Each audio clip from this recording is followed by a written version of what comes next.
Hi there, and welcome to Seat Wide Open, the show that digs deep into the poker world and outside interests of a well-known player. Now, tonight we have Unibet ambassador, author, and all-round nice guy Dara O'Kearney with us. Dara is going to play 100 minutes of Cards Up Cash for a place on the Seat Wide Open leaderboard. Join Dara, my co-host Lee, and I right after this.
Hi guys, and welcome to Seat Wide Open. We showcase the playing style of well-known players here. And boy, we've got a treat for you tonight. Lee, I'm super excited to be spending 2 hours with Irish legend Dara O'Kearney. What can you tell us about Dara? Well, I've been stalking him on the internet, and there's a lot of information out there, to say the least. Yeah, according to his Wikipedia entry, actually, Des, he's the Irish international ultra runner and professional poker player. I mean, what a mix, to say the least. His first live cash on his Hendon Mod profile was back in 2008, pocketing $70,000 for finishing first in the European Deep Stack Poker Championship. Since then, he's racked up nearly 200 live tournament cashes, winning over $1.1 million in the process. Wow. The largest of those wins, well, that was cashing in Las Vegas at the 46th World Series of Poker, where he finished second in a $1,500 no-limit hold'em event for over $260,000. Along the way, as you mentioned, he's become a brand ambassador for Unibet Poker, a hugely successful author with 2 must-read strategy books, a poker blogger, podcaster, and more recently during lockdown, he's turned his hand to vlogging. Affectionately known as Doke in the poker community, perhaps tonight he faces his greatest challenge ever. He's got to play profitable poker whilst talking to the two of us. That is no easy feat, to say the least. But a warm, seat wide open welcome to Dara O'Kearney. Thanks, guys. That's quite the intro. Yeah.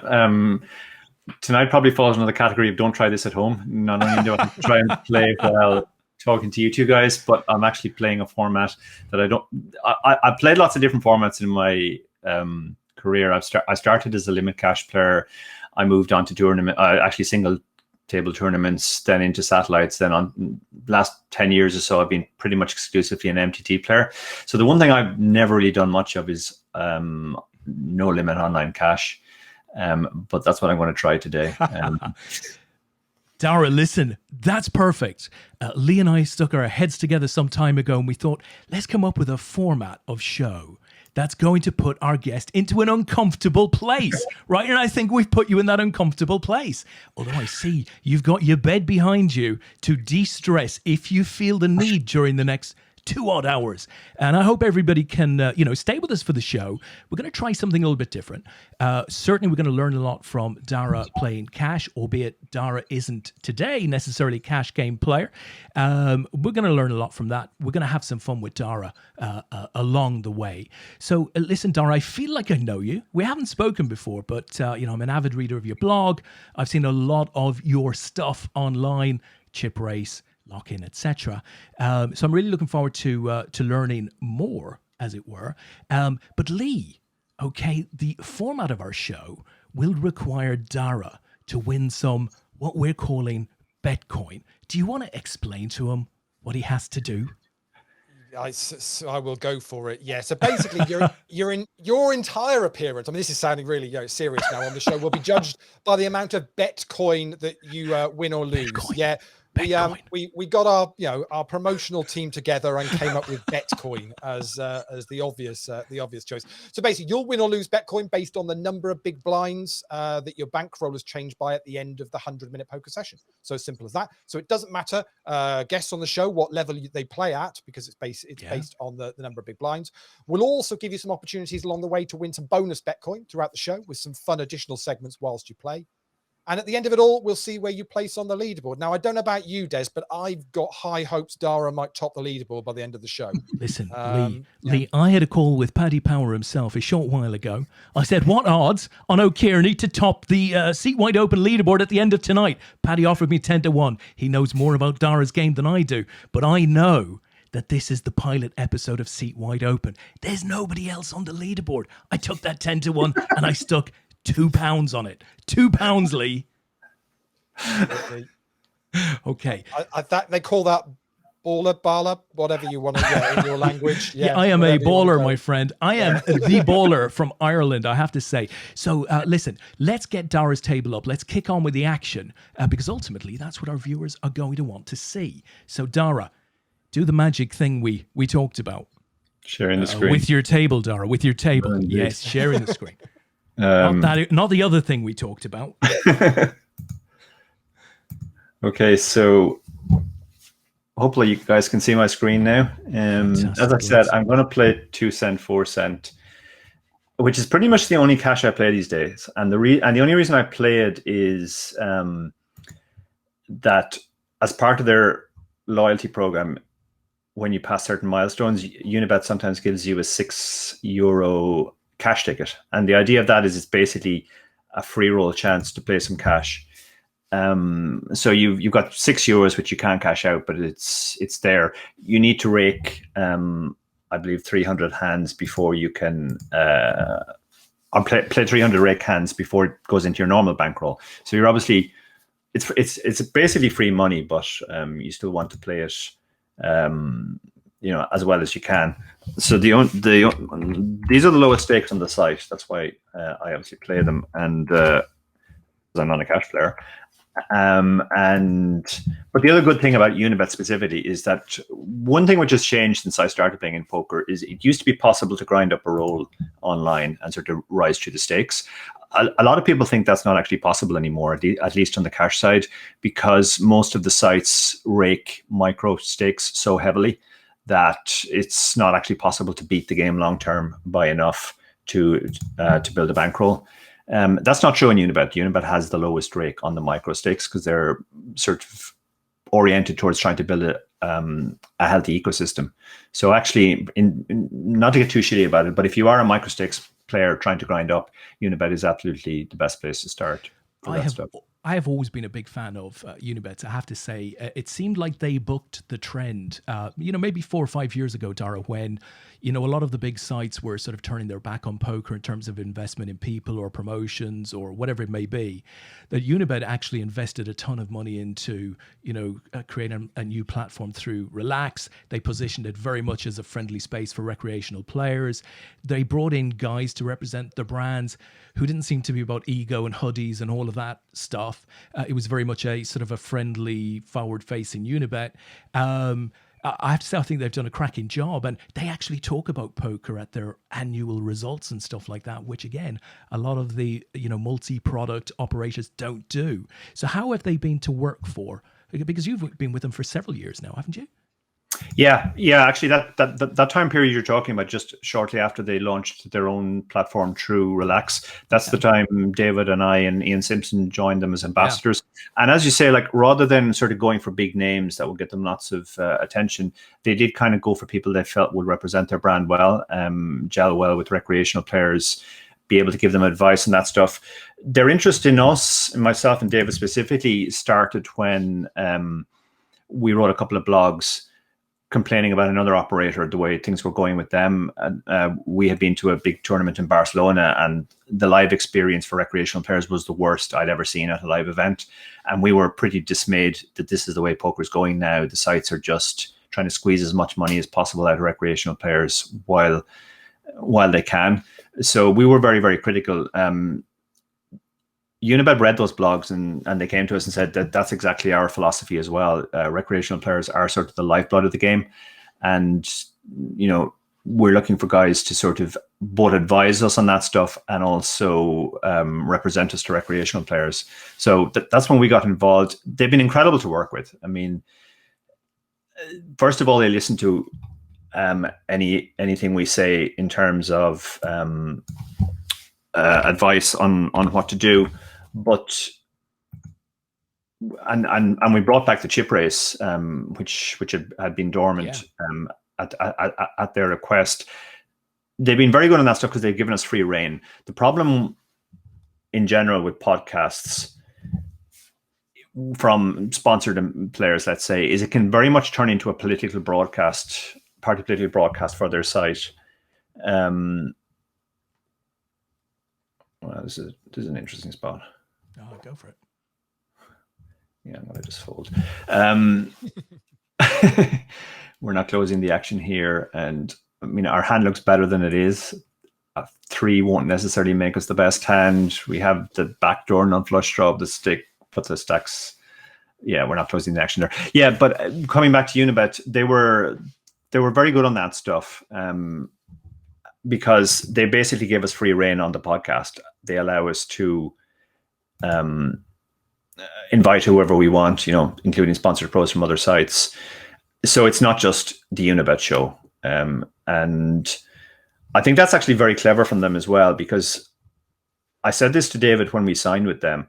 It was actually my third sponsorship deal. It was David's first. So he was sort of, he wasn't sure how it would play out, and he thought, well, this is great. We're now representing a brand. We'll get more recognition. More people will read our blogs, etc., etc. And I said, it can actually go the other way as well. I had experienced this before, that when I was representing sites and they insisted that I talk just about their events and so on.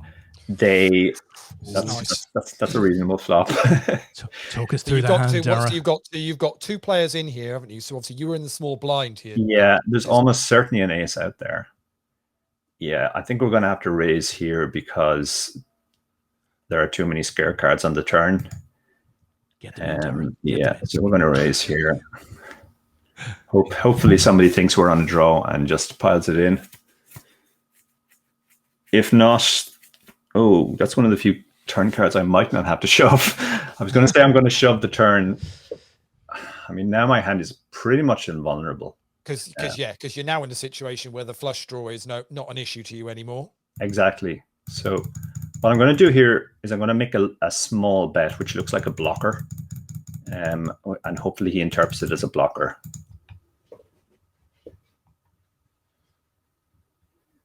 Would you say at these stakes, Dara, that players are as informed about these kind of strategies as they are higher up the stakes?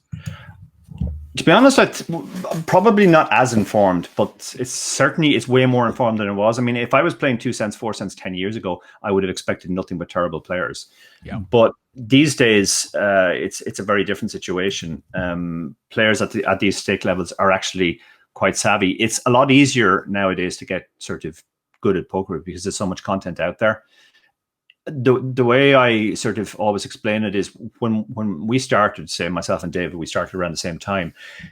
There was very little content out there, so you learn by doing, and you learn by talking to other people who did, and it was kind of a slow iterative process to get good, and it kind of came down to who your poker friends were and how good they were. So if you got in with very good people who were well ahead of the game, you would progress very quickly. And you saw that like groups would form and suddenly they were all crushers, like the Germans in the middle of the last decade.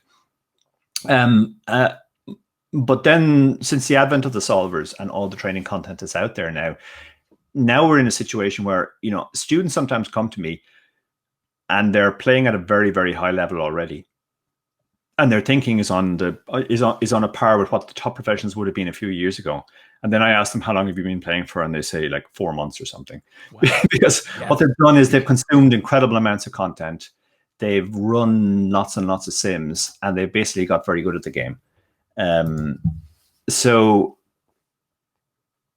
So yeah, I think, and then the other thing is like even at the lower stakes, as I said earlier on Unibet, it is possible to grind it up. So you do get guys who are multi-tabling, even for their living at 2 cent, 4 cent, which again used to be a thing. I mean, I remember there was a famous guy. I can't remember his screen name now, but about 10 years ago, there was a guy who played literally the lowest cash levels on every site, but he played such high volume, he was making 6 figures a year.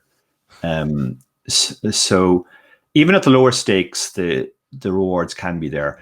Also, loyalty programs and rake back, they all add to that as well. Yeah.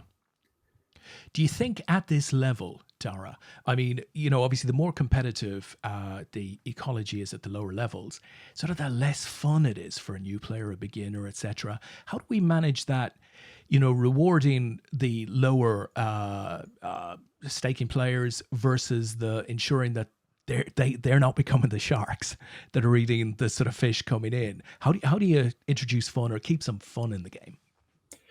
Yeah, I think fun is definitely the key thing. I mean, you can dress it up any way you like, but the reality of it is that 95% of people who play online poker are not winners. They're not long-term winners at the game. So they need some other motivation other than just pure profit to win. Now, some people come into the game and even if they're losing in the short term, their ambition is to become winning players in the long term and maybe make their living from it. That's quite important because that's sort of the original dream. That is a game that you can make your living from. But most players are not that, so you have to make it as much fun as possible. So I think the key is to have fun formats, and also that the whole playing experience be as fun as possible. This is something that Unibet have put quite a lot of thought into. The reason why they developed their own platform was so that they would have complete control over this stuff. So there are certain things they did which they felt would improve customer experience. And some of them you can argue either way, but one thing, for example, you'll notice on Unibet is there's no chatting.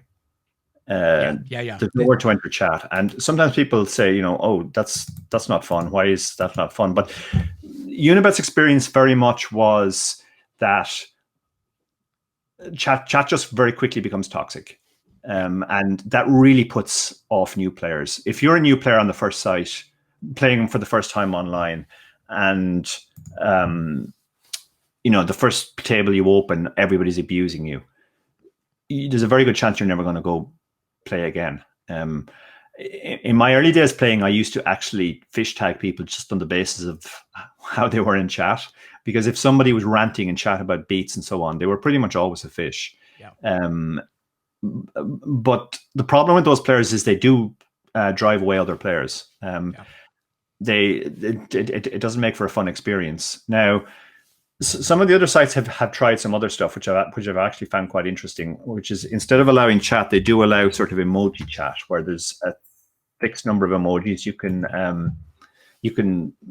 say, or maybe you can throw stuff at other people, and that can be quite fun too. It at least avoids chat just generating into racist abuse or misogynistic abuse. Let me tell you, I was completely against it when it first came out. I was hammering the gimmick. What's it all about? It's why aren't they developing the software? Blah blah blah. That kind of thing.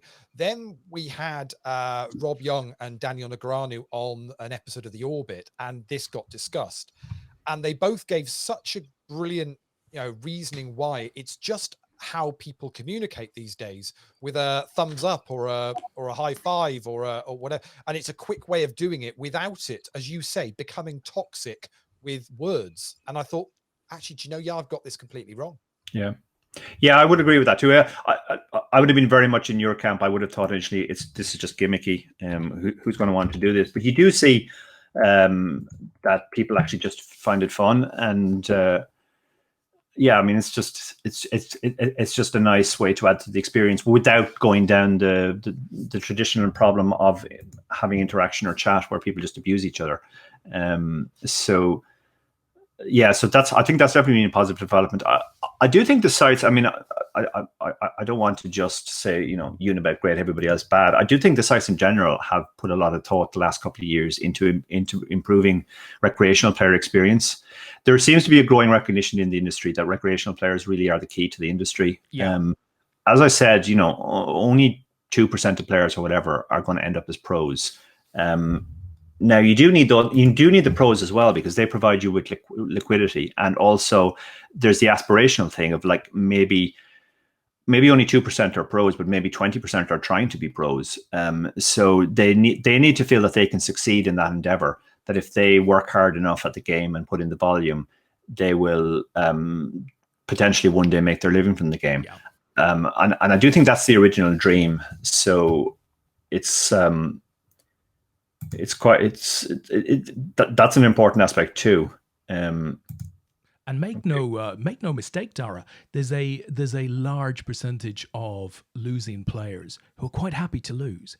They might not admit it, but they're quite happy to do it if they get some great entertainment for their money. So you're competing with Netflix, you're competing with a cinema, a night out, whatever it may be. For my £20, my £40 this week, very happy to play it. I don't want to, however, think that somebody is screwing me down somehow. I don't want to come out feeling a fool.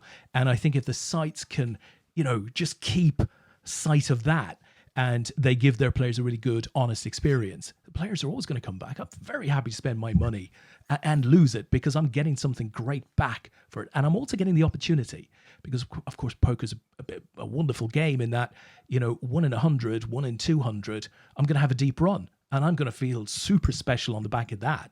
Even a bad player has a good night occasionally. So, those fish, they don't have to win. There's a lot of them are happy enough to lose.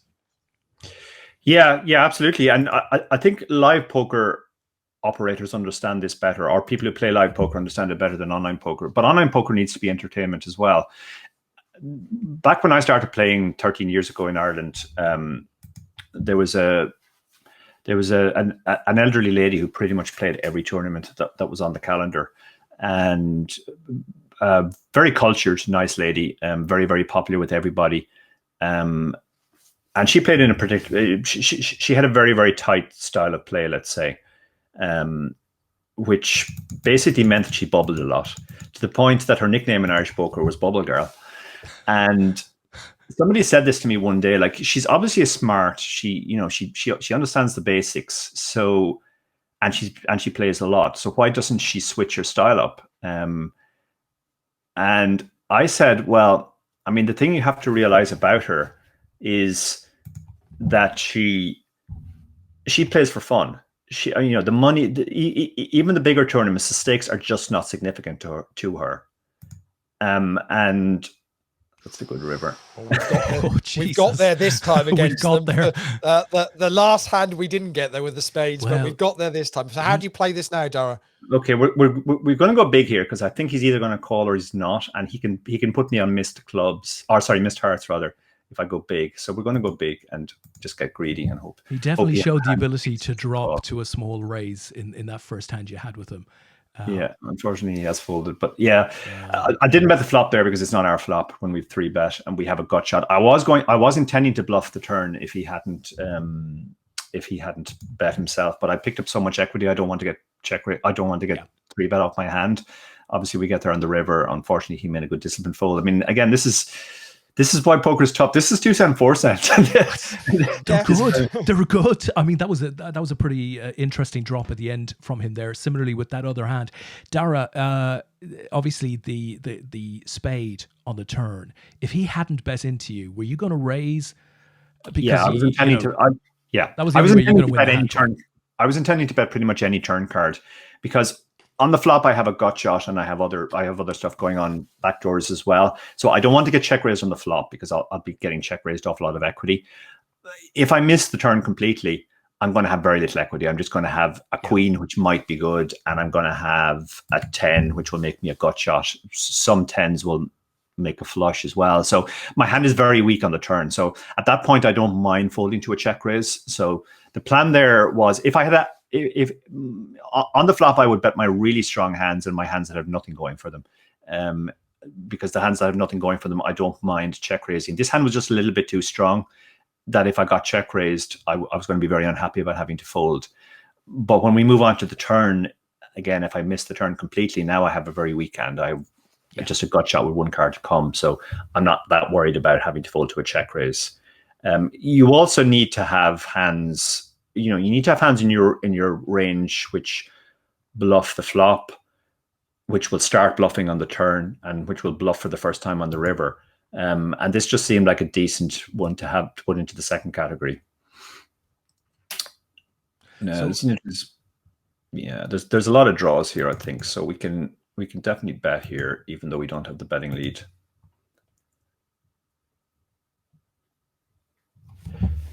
But to return to my story about Vera, the bubble girl of Irish poker, my response to the guy who said was, why does she play like that? Was like, well, given what she wants out of poker, which is sort of fun and just being at the table with people and enjoying her experience, she's playing absolutely perfectly for that. She's maximizing the amount of time she spends in every tournament. She never busts early, not everybody. It goes back to your original point. Not everybody's in the game to make money. Yeah. Now this is an interesting spot here, because obviously the last time I 3-bet from the small blind, we got 3, 4, 5, which was absolutely not my flop. The ace I flop should be my flop. So even though I have the one hand that really hates the ace, I don't want to cap my range by checking. So I'm going to bet and pretend I have the ace. Okay, now we picked up equity. The 5.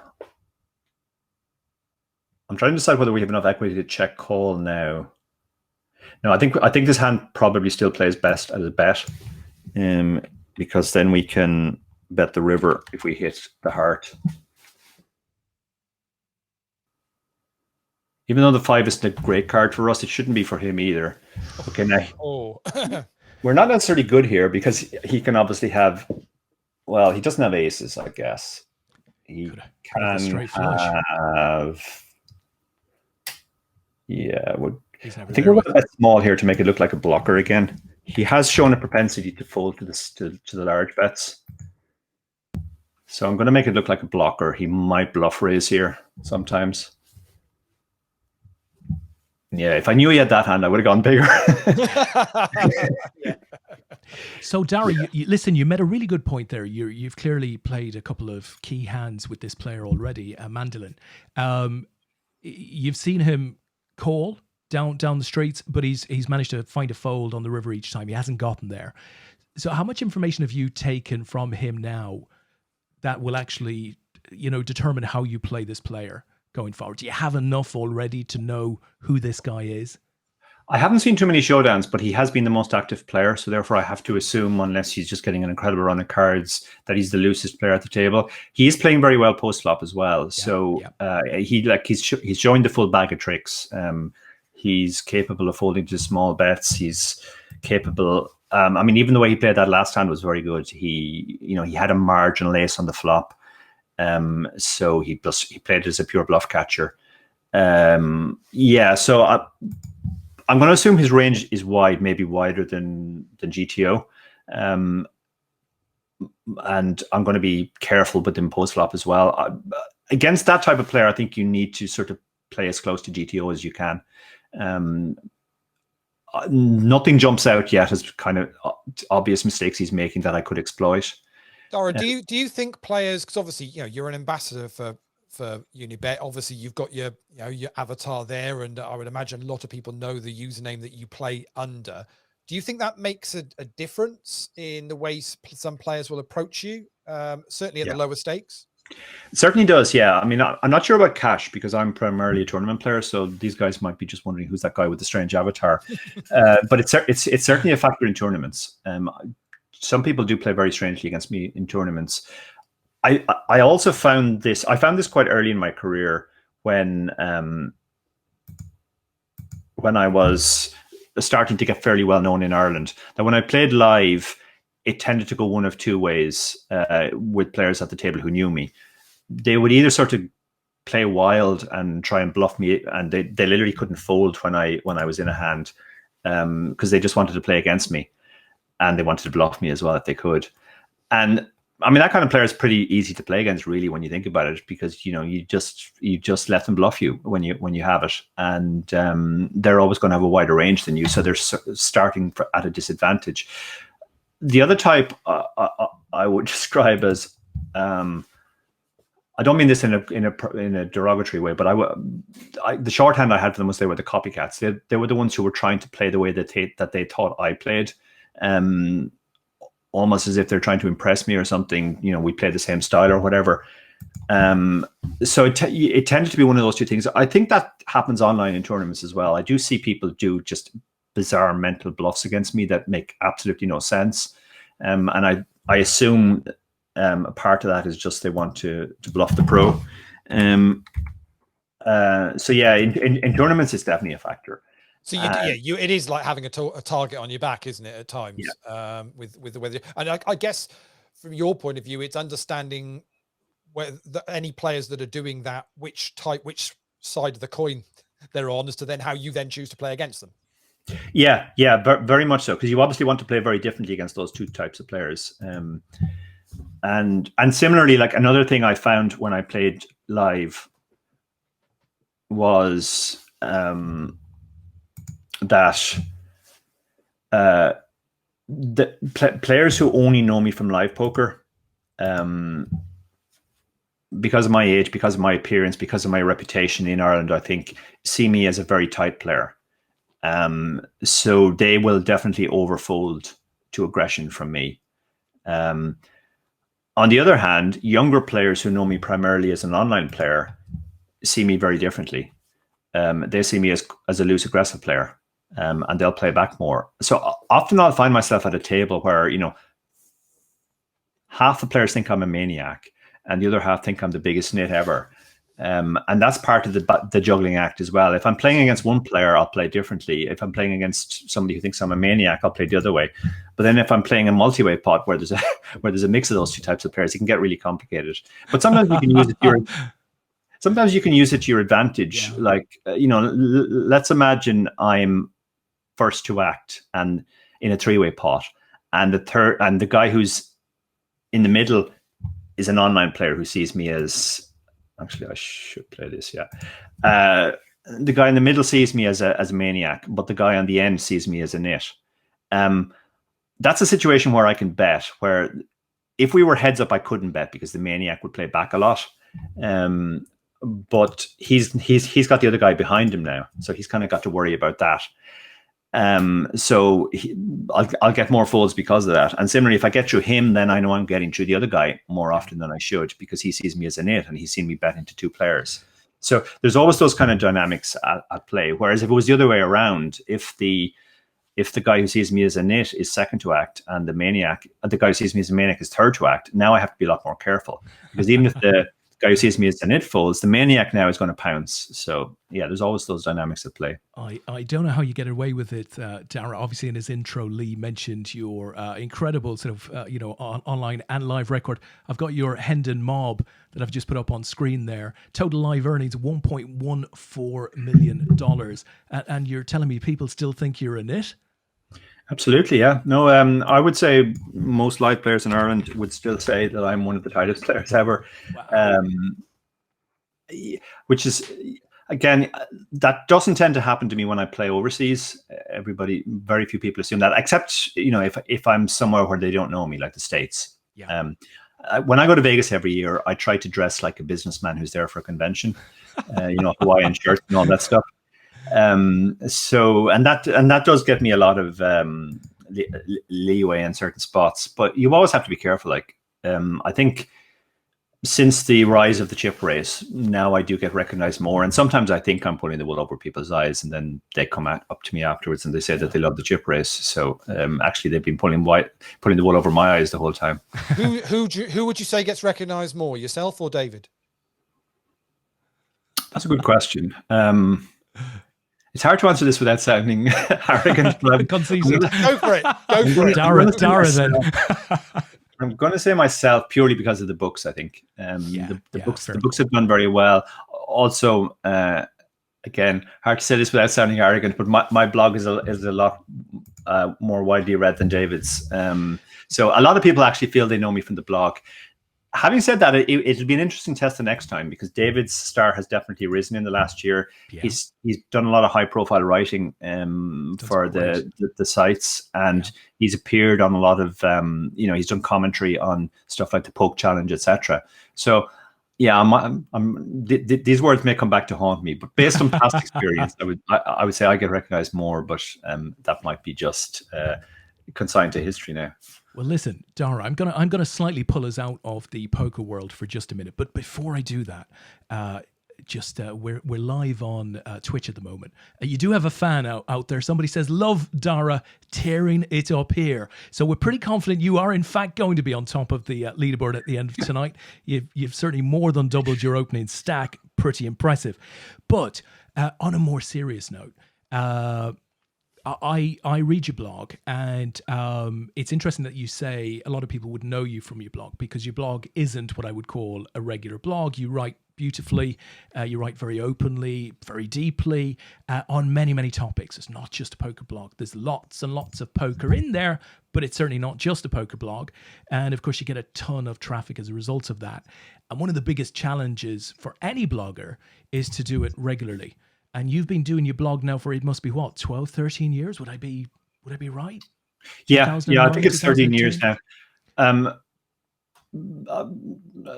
As Lee mentioned at the start, I was actually a runner before I did poker. And one of the things I did when I was a runner was I kept what was known as a live journal back then, which was essentially a blog where I just sort of put details of my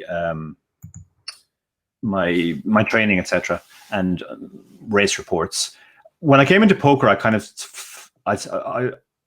said to myself, well, that was very useful when I was a runner, because it sort of gave me focus. So I started the blog purely as a sort of a Dear Diary. I didn't publicize it at all. I didn't put the link anywhere. Just opened a Blogspot account and started putting up random posts there. After a few months, I found people were actually coming up to me and saying they read my blog, which, first of all, my reaction was horror, because it was like somebody coming up and telling you that they'd read your diary. So then I thought, okay, well, if people are actually reading this thing, then I need to put a bit more thought into it than just what's interesting to me. So the sort of the nature of the blog changed over the years, initially from just that pure Dear Diary thing to sort of more general interest. So I've written different types of blogs down the year. I've done some strategy blogs. I've done a lot of opinion blogs. I've done trip reports. I've done stuff just about what it's like to be a professional player. What are the kind of things that you think about? And it's kind of it has waxed and waned a bit. I would have to say there was a period where I was much more frequent than I am now, and that was sort of the golden age of blogs, when almost every poker player had a blog, because people thought, well, if you have a blog, you'll get sponsored, and that'll be worth it. Then people realized that isn't necessarily always the case. I remember those days though, Dara. They were the golden days of poker, wasn't it? Where everyone thought they could get signed up. But as a minimum, you had to be able to write. Okay, I mean, that was a part of the criteria. That was very much part of the criteria, and there were guys I knew who were offered deals, and the only thing which stopped them getting a deal was that they didn't have a blog. The sites would say to them, like, if you had a blog, you'd have a deal already, so start a blog. So they would start a blog, and then, the moment had passed. People forgot that they won a big tournament six months ago, and they'd obviously lose interest in their blog. Both David and I were also approached by players who asked us to write their blogs. They were like, "I think I can get sponsored if I have a blog. Could you write the blog for us?" So blogs used to be seen as a much big thing. Now that's definitely not the case anymore. So few poker players even have blogs anymore that they update with. But I guess the point is, and it might be that a lot of your values come across today, if you're a poker player on Twitch streams and stuff like that, there are other channels, as it were, but it's still very valuable. If brands, if they value a person's character and stuff like that, then, a blog is a wonderful way to showcase who you are. And, there are lots of brands out there who find that very important. I would imagine Unibet are one of them. But there were two posts in particular that resonated with me, when you posted them, and very, very strong post. The first one, and I'd love to have a wee chat with you about this, relates to, let's see if we can put this up. This wee chap here, Dara, one David Bowie. Yeah. Yeah. And I'm talking about a beautiful exit, right? So you wrote just a wonderful blog on the morning that it was reported that David Bowie had passed away. You'd obviously been a long time Bowie fan, but outside of that, you had a story that many a person shed a tear to, I would imagine, over the 2 to 3 weeks preceding you posting that blog. Can you tell us a little bit about your love for Bowie, how you got into him, which your blog covers beautifully, but also the rather unusual story that was at the center of that, a beautiful exit piece? Yeah, there was to start with how I got into Bowie. It was basically the year I left school. It was the summer I was preparing to go to college, and I was. I grew up in rural Ireland where the only real access you had to music was the radio. And Bowie hadn't been a massive figure in in Ireland, at least in the 70s. But in 1983, the year that I did my Leaving Cert, he released Let's Dance, which was a massive worldwide mainstream success. And it was the first time that I was consciously aware of him. So I loved that song, and I went out and I bought the album. Loved the album as well. And then somebody said to me, that's not his first album. He's actually got a lot of other albums as well. And I thought, okay, that's interesting. So I went to my local record store, found the Bowie section, and thumbed through it. And I remember being with my brother saying, I'm not even sure this is the same guy. He doesn't look the same. I'm looking at Ziggy Stardust going like, this looks so different from Let's Dance. Is this really the same guy? And, Ziggy Stardust is on the cover. Why is this in the David Bowie section? So eventually I decided, okay, well, we'll give it a try. We'll see what his other music is like. So I think Ziggy Stardust was the second album I bought. And I brought it home and I played it, and I didn't like it. I was like, this is just not like Let's Dance at all. But I sort of stuck with it, and I played it constantly for 2 weeks, and eventually ended up liking it a lot more than I actually liked Let's Dance. So I thought, okay, well, this is good. He's done at least 2 good albums. Let's go back and buy a third one.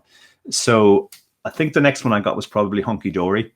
And again, literally the same experience. First of all, I'm not convinced at all it's the same guy, because he's got long hair on the cover. He looks very, very different. The music sounded very different to me as well. It's very piano-based, melodic. And I was like, this just sounds completely different. Again, I don't like this either. But again, 2 weeks later, after listening to it constantly, I loved it. And that was basically how I spent that entire summer, buying one Bowie album every 2 weeks, initially thinking it's terrible and ending up absolutely loving it. So from that point forward, I was a pretty committed Bowie fan. Even through the 80s, which, not the best time to become a Bowie fan, because he did have a sort of a dip in his creativity and inspiration in that period. But yeah, I stayed loyal through all the time. So if we wind forward about 10 years to when the internet was starting, and I was one of the first people on the internet because I was involved in the IT industry, and I'd actually been involved in the HTML project that underlies the web. So I was very early to that technology. And the first thing I could think of when I got on the internet for the very first time on the World Wide Web was, is there any Bowie content out there? And I found this Bowie fan site called Teenage Wildlife. And I spent a lot of time on that site, sort of socializing with other Bowie fans, talking about Bowie, etc., etc. And that became a huge part of my social life.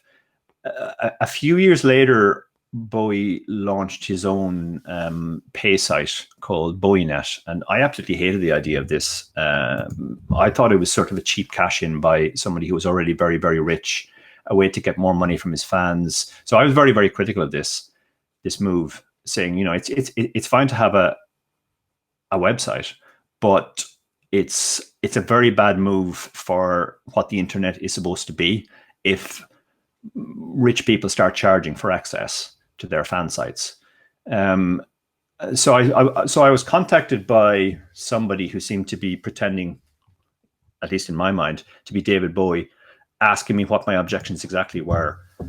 So we had a very reasoned debate about it. I kind of stuck to my guns. He gave his counterpoints, and we agreed to differ. And then we moved on to talking about other stuff. Now, he always signed the emails off DB, but they came from a specific email address, which I still remember to this day, bxqr@mindspring.com. And I just thought, this is just some random guy he's not saying he's David Bowie, but he's clearly trying to imply that he is. Which was very much a big thing back then, because nobody knew who anybody was on the internet. Remember, this is before social media. This is before Facebook, Twitter, all this stuff. So everybody was just a name on a screen, for the most part. And one of the things people would do is they would try and impersonate other people, either celebrities or, I even had people who were impersonating me. So this was just something that people like to do. So I assumed, okay, this is just another impersonator, but he's a little bit smarter than the other impersonators in that seems to know a lot about Bowie. He's not doing anything which kind of gives away the fact that it isn't Bowie. And he's not even saying that he is Bowie. He's just signing himself off as DB and talking as if he were Bowie. But I just didn't believe that there was any possibility that this was actually Bowie. And then Bowie was on tour, and he was doing a couple of nights in Dublin at the Point Theatre. And this email account sent me a message saying, would you like me to put you on the guest list? Now, I already had tickets for the concert, so I wasn't particularly interested in this. But I thought, well, this is going to be a useful test, because if I say yes and I'm not on the guest list, then I have absolute proof that this person is not Bowie. But if I do somehow get on the guest list, then even if it's not Bowie himself, it must be somebody within his circle who has the power to do this. So I said, yeah, sure, put me on the guest list. That would be great. Still thinking it was very unlikely that it was him. So when the night came, I kept my 2 tickets as a backup in case. But you had buyers. I had buyers lined up. So I said to them, okay, I'm going to go off to check if I'm on the I don't think I even told them I was on the guest list, because it would sound ridiculous. Sounds crazy, doesn't it? Yeah. I told them I need to go and check first whether I can sell you the tickets or not. So I remember I left my wife, who was coming with me to the concert. I left her with the 2 guys in a bar about half a mile from the venue, and I said, I'll be back and I'll know then whether I can sell you the tickets or not. So I went to along to the venue, talked to the burly bouncer outside, very, very unconfident, and even like, this might not even be a good idea. But I went up to him and said, like, I think I might be on the guest list. And he kind of looks at me and goes, like, what do you mean you think you might be on the guest list? Which guest list? And I said, the Bowie guest list. And he said, okay. So he pulled out this list, and I couldn't see the list, but I could see that there was only about 4 names on it. So I thought, okay, well, this is definitely not happening now. And he goes, what's your name? And I gave him my name, and he says, oh yeah, you're here +1. So I thought, oh wow, I am actually on this guest list. This is amazing. So I went back and I told my wife, yeah, believe it or not, we are actually on the guest list. Gave the guys the 2 tickets, and we went along to the concert. The other thing I remember from that day is, and you guys will probably remember this, is it's the day that England won the Rugby World Cup. Yeah. Down in Australia. Yeah. And Johnny Wilkinson, right? Johnny Wilkinson with the last minute drop kick. Yeah. So Bowie had got up early in his hotel to watch this. Obviously with the time difference, it had to be very early, and I was up early as well. And we were exchanging emails back and forth while we watched the match. And he said to me at the end, do you think it would be a good idea for me to come out and say, well done to England for winning the Rugby World Cup? And I was like, oh, not sure, David. This is Dublin. People here won't necessarily be as happy as you are that England have just won the Rugby World Cup.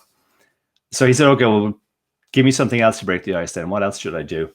So purely as a joke, and I do stress this, purely as a joke, I said to him, you could come out and just say Chucky or Law, which is infamously it's the Irish for Our Day Will Come, and it's the catchphrase of, or the motto, the slogan of Irish Sinn Féin. And again, I stress it was purely as a joke. But on the night he did come out and he actually said it, much to my shock and horror. So that was pretty much the confirmation for me that the person I was talking to was Bowie the whole time. But yeah, it came in a very weird way. My other memory from the concert is because we were on the guest list, they kind of ushered us up onto the balcony, which was supposed to be the VIP area. But actually, the view wasn't great from there. And my wife spent the entire concert complaining about why can't we be down on the floor with everybody else. Oh, that's funny. What an outstanding story. And I have to say, guys, you know, if you haven't seen Dara's blog, if you're one of the few within poker who hasn't, you've got to see it. You know, for that particular story, just go to Google, type in Dara O'Kearney and Bowie, and a link will come up on page 1. It's Doke's blog, Doking Around in Cyberspace. You will find it.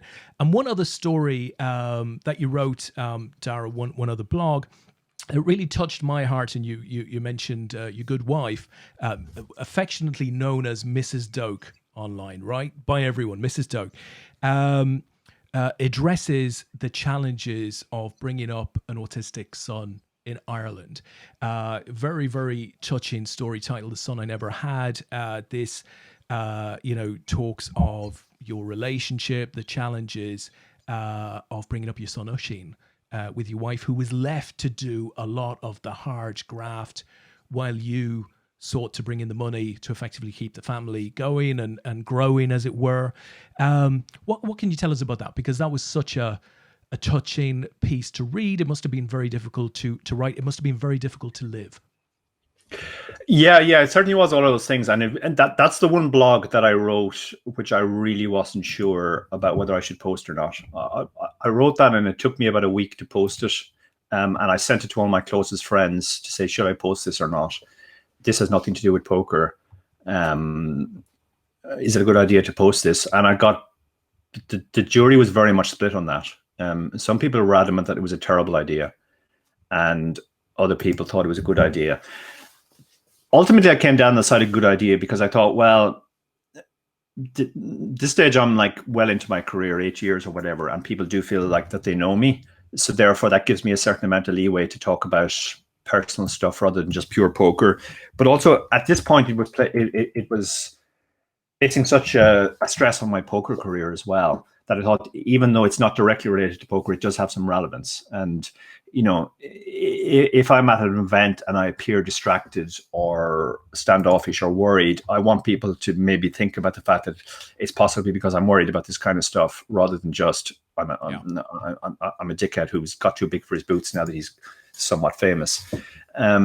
So that was part of the motivation as well. And then the other thing was, I kind of realized what a lonely experience it is to go through that. And we learned quite a lot of stuff as we went through it. So I thought, well, this can also be useful to other people in the same situation. So they were all my reasons for putting it out. But I was very nervous about it because it was obviously deeply personal, and also, talking about stuff which was quite traumatic and difficult to live through. My wife has always been very, very private. One of the reasons why I've always referred to her as Mrs. Doke is I don't want to bring her into the public arena.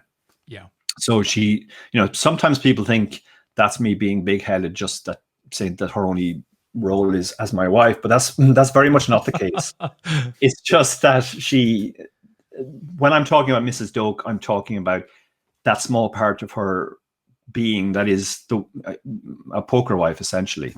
And that's the only stuff that I feel, for the most part, I can share with people, because she's very private herself. She's not on social media. So it's not fair to overshare on that stuff. So there was a slight worry that this might be oversharing as well. So I cleared it with her first as well. She was mainly focused on the fact that it could be helpful to other people in a similar spot.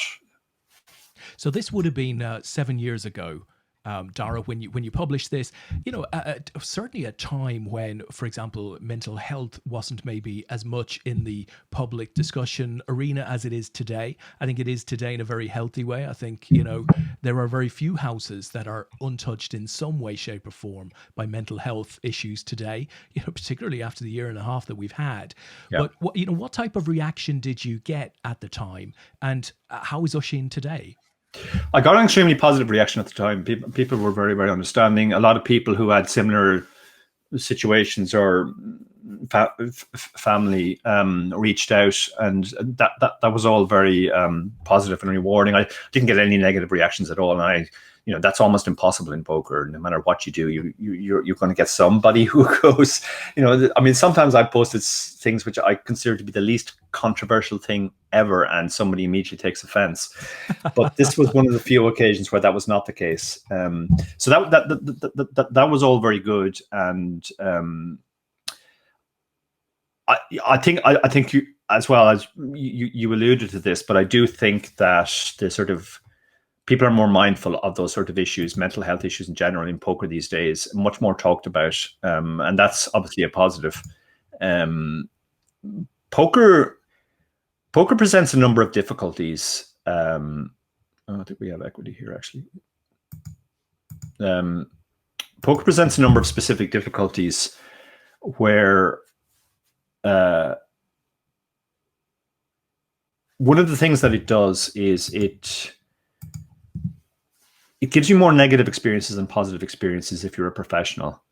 You end up disappointed a lot, particularly as a tournament player. So it can actually, I know people that over the long term, they came into poker quite happy, well-adjusted people, and poker gradually sort of ground them down. Wow. Then obviously on the recreational side, you have people who are problem gamblers as well, and poker is a big negative in their life. That's not to cast poker in a purely negative light. There's lots of people that poker's been amazing for, including myself. I'm a much happier person for having discovered poker, but it does present challenges, and everybody has ups and downs, and you need to be able to sort of talk about the downs when they're there. There's a tendency in poker to just chirp when you're winning, and nobody hears from you when you're struggling, and that's a dangerous. That's just dangerous in general for your mental well-being. It's important to have people around you that you can talk to when stuff is bothering you, whether if you're in a downswing, if you have concerns, etc.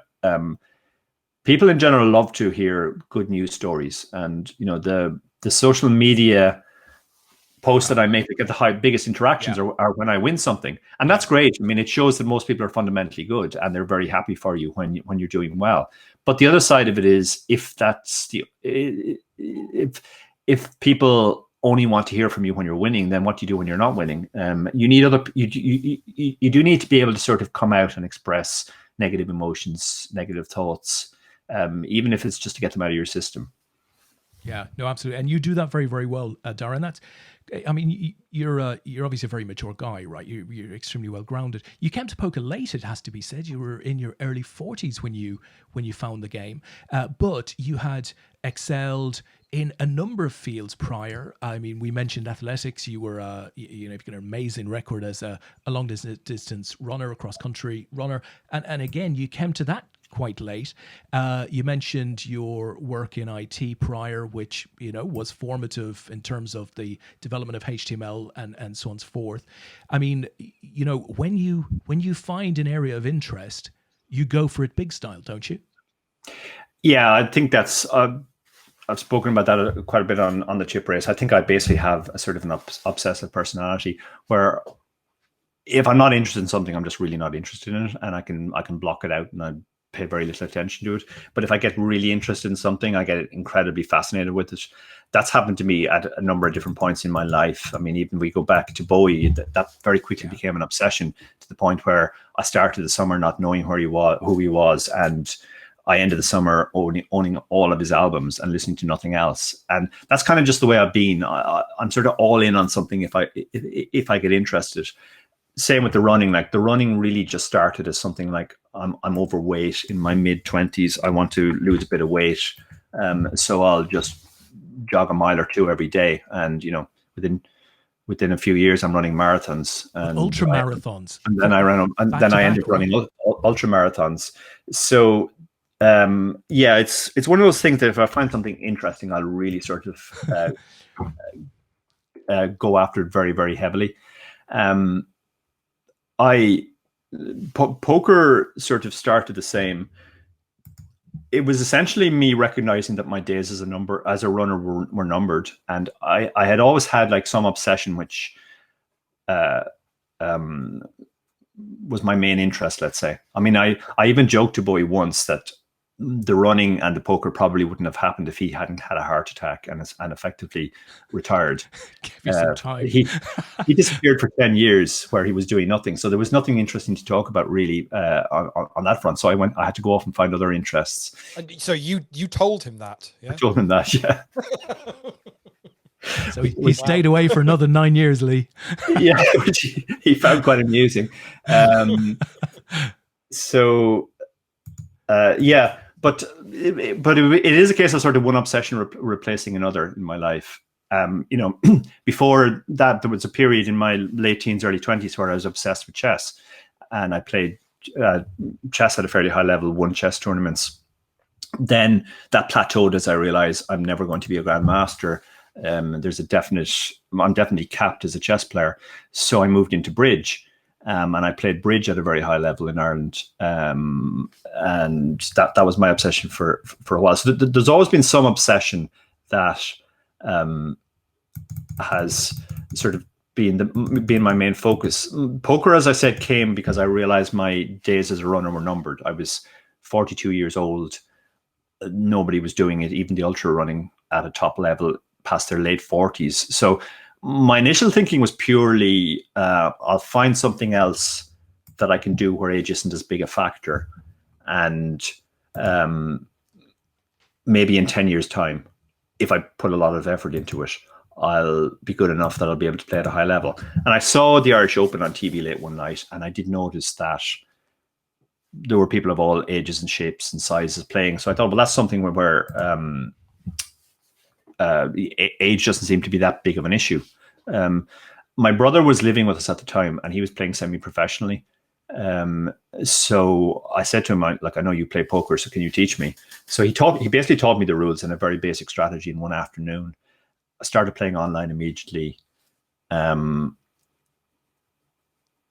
I think I'm naturally good at games anyway. I played lots of games as a kid. I even played a bit of draw poker as a kid. So I did, I understood hand rankings. So I understood why you bet certain hands and why you don't bet other hands. So I wasn't a complete and utter beginner. It's just I'd never played Hold'em before. But yeah, I started winning online right from the start. I started winning live as well. I was playing 2 or 3 nights a week in a card club in Dublin called the Fitz. And we know the Fitz well. A sad casualty of the very sad recession. Yeah, the Fitz was a wonderful place to sort of learn how to play live poker. So I used to go to the Fitz 2 nights a week, and I was doing very well in there, and I was also doing well online. So within a few months, I was already thinking of maybe dipping my toe in a bigger tournament, and went up to Drogheda to play the deep stack, and ended up luck boxing that. So the start of my career was sort of a combination of, I think I had some natural ability, but also I ran really well. And I'm very grateful for that, because when I look at, I've seen other people come up and I've seen them run terribly and get nowhere as a result. And I often wonder how many good poker players are out there who never made it because they simply ran bad at the start, and they got frustrated and gave up. I think when you talk to most professionals, they'll tell you the same story. They ran very well at the start, and they thought they were much better than they were as a result. But it encouraged them to sort of keep at the game, and that was very much my experience. Well, listen, Dara, I have a true test of your poker knowledge to come. But before I do that little test, I've got a message for all of the guys out there, and there's a bunch of you watching, which is great to see. If you've got a question for Dara, just put it in the chat box and we'll put it up on screen and we will ask him to feedback. Similarly, we're running on a 3-minute delay because Dara's playing 100 minutes of cash. Cards Up Cash. You can see his cards, of course. You can get his thinking on key hands. And, we're going to tot up Dara's winnings. And thus far, we're in a good spot, or losses at the end of the night, and put Dara on our sort of leaderboard. Now, Dara, I, sir, have a true test of your poker knowledge. I'm going to take your poker off of the screen for a moment. This will take us about maybe 2 minutes. It'll be short and sweet. You'll enjoy the music, I'm sure.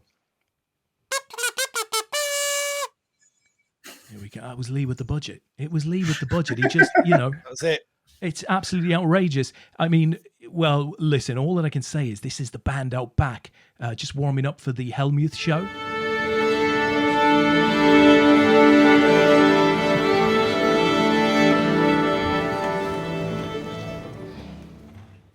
He just wouldn't allow me to spend the money tonight, Dara. It was outrageous, I thought. So listen, I've put 4 poker players on the screen for you. And what we're going to say to you is this. Let's say we gave you $10,000 to stake these 4 players at the World Series of Poker main event. Now, you can choose to bet or stake all of those players or use all of the money. You might keep $5,000 for yourself. But what I'd like to know by player is, you know, how much you'd invest in them and why. So starting with in seat 1, Patrick Leonard. Yeah.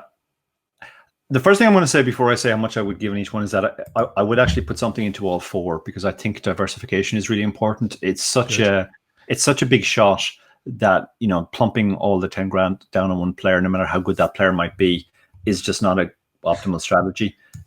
So I would certainly put a large amount into Patrick for sure. I mean, Patrick is an absolute beast. He works harder probably than anybody else at his game. He recently brought out a course as well, which is excellent, on Run It Once. And he's also what I would call a big time performer. He has some background in football. I always think that's a huge advantage in poker. If you have somebody who's sort of just good under pressure, under the pressure of competition. There are lots of people who they talk a really good game and they know all the sort of technical stuff, but when it comes down to it, they sort of wilt under the pressure. So, you know, Patrick basically ticks all the boxes. Technically incredible, very hardworking, very good temperament as well. So yeah, let's say we'll put 5,000 into Patrick. Wow. Listen, I didn't mention it at the start, but you've got a bet coin, right? A bet coin to earn for each of your pieces of feedback here. I mean, Lee will award them at the end, but that sounds like a one banked to me. So how about Vanessa Cage then? Vanessa, the main thing about Vanessa, the first thing I want to say about Vanessa is she's an incredible role model for women in poker. People talk about women in poker, etc., but I think one of the best ways you can be a role model is to just forget about the women thing. Just be a really good poker player who works very hard and is very successful on your own in your own rights. And there's a couple of ladies like that out there, Chrissy Bicknell, Vanessa Cade, where you don't have to say, oh, they're good for a woman. They're good for anyone. Vanessa has put a lot of work into her game. She's also in form at the moment, and you know that shouldn't really matter in poker, but it does. When you're on form, you feel more confident in when you're faced with difficult decisions. You're less likely to go on tilt. You're less likely to react badly to a setback, etc. So I think all of those things combined, I would probably put 3,000 on Vanessa. Wow. Okay. So he's not got a lot left already. He hasn't got a lot left. No, it's a good job we didn't put Howard up there as well. So we've obviously got Jesus and we've got God. So shall we go on to God, one Mr. David Lappin? Yeah, Mr. David Lappin seems to have stolen one of my shirts in that picture. So it's possible he's completely broke now and he's reduced to stealing his friends' clothes. That's strike number 1 against Mr. Lappin. Strike number 2 is he's clearly holding an alcoholic beverage. And Vegas is a place of many distractions. And it's the kind of place where you need somebody who's sort of able to go through a whole month and stay on the rails and still be at their best at the end. You're not necessarily trusting that he's going to turn up. That's what I'm sort of sensing here. Yeah, I'm just worried he might be there to party rather than anything else. I have said to David a couple of times that when I met him, I wasn't even sure that I liked him. In fact, I was pretty sure I didn't. But he was incredibly entertaining. His main purpose in my life, at least at the start, was just to entertain me. He just looks like he's there to party. So yeah, I don't want to put too much money on Lappin. Now, I'm obviously joking. I'm joking about some of this stuff too. I mean, David has put a lot of work into his game in the last period, and actually, he's a very good poker player. He's somebody who stood the test of time. And like, despite his party appearance, when he's there to play, he does play. There's always a discrepancy between David as he acts and David as he plays, which I realized very early when I was watching him play online. Most online players are completely unemotional when they're playing. They don't sweat flips or anything. The only time they do is if they're on Twitch and they have to pretend that they care. But the rest of the time, it's just another day's work. David absolutely is not like that. David screams at the screen and pounds, mouses, mice, whatever you want to call them. So I thought, okay, well, this guy's mental game is just terrible. But actually, like, it never affects him. It's just it's his release valve or whatever. So once David sits down to play, he gives it his all. So yeah, still concerns about the shirt and still concerns about the drink he's holding. So, but we will put some money into him. We'll risk 10 grand, or sorry, 1 grand on him. So 1 grand. 1 grand goes to David Lappin. Now we've got 1 grand left, which we might either choose to keep virtually or invest it in Chris Ferguson. So thoughts there, sir? Okay, well, I'm going to avoid making the obvious joke that we might be worried that Chris might run off with the money. But I'm looking for something here. Yeah, I think just looking at the full tilt stuff first, obviously that was a dreadful situation. It's still a big black mark on the poker industry, and it's still a reason why a lot of people, particularly my age, won't trust online poker operators. The idea that the leading or the second leading site just essentially took everybody's money, spent it like it was their own. That's just been terrible for the industry long term, and we're still struggling with that. Now, from what I understand, Chris was one of the less culpable people, but he was central to it, and he clearly could and should have done more. So that's always going to be a black mark against him. That said, he did come back in the first World Series back that he played. I think he actually won Player of the Year, if I remember correctly. Yeah. He was certainly in the running, because I do remember him be ahead of me in the queue to re-enter the Giant, and then when he got to the top of the queue, moving to the back of the queue. Because he was working every angle. He knew that the latest possible he got into the tournament, the better his chances of cashing were, and therefore the chances of getting points. So I think he was literally the last re-entry into the Giant that year. So he's somebody who understands the system very well. He understands the whole maths very well. He also has a presence and a sort of he keeps focus at the table, which I think is very important. I think all 4 of these players are fine on that front, but there are some players I wouldn't invest in for the reason that I think they might not be able to fully focus under the pressure of the lights. Chris has obviously been through a lot, some of it self-inflicted with the full tilt stuff, and he's come at the far end. So yeah, let's throw the last 1K into him. So the last 1K goes into Chris Ferguson. So 5K to Leonard, 3K into Kate, and a grand apiece for Mr. Lappin, Mr. Ferguson.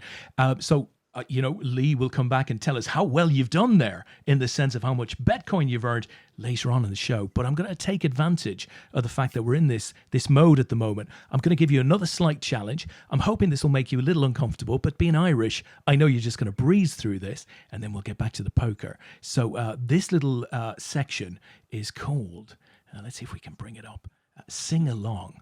Oh dear. Okay, now what we're going to do, Dara, right? What we're going to do is we're going to put a well-known song lyric up on screen, and there's going to be 4 Bitcoin available for you to win here. You'll get 1 if you can name the singer of the song, 2, of course, if you can name the song, and there's 2 further Bitcoin available if you can recognizably sing the lyric. Okay, so that's the money shot. That's really what we're looking for here, Dara. So let me get this popped up and see what we do.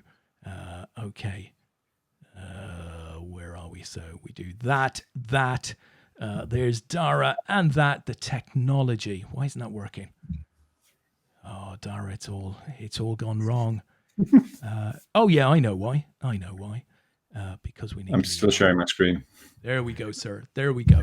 So there's your lyric. Can you see that? I cannot. Okay. Hang on. Let me move it onto another screen, and I'll make it bigger. I can sing it to you if you want. You maybe may not. say I'm a beginner, but I'm not the only one. So if you replace beginner with dreamer. Dreamer. Correct. Yeah, okay, I know the song then. Okay. So who's the singer? John Lennon.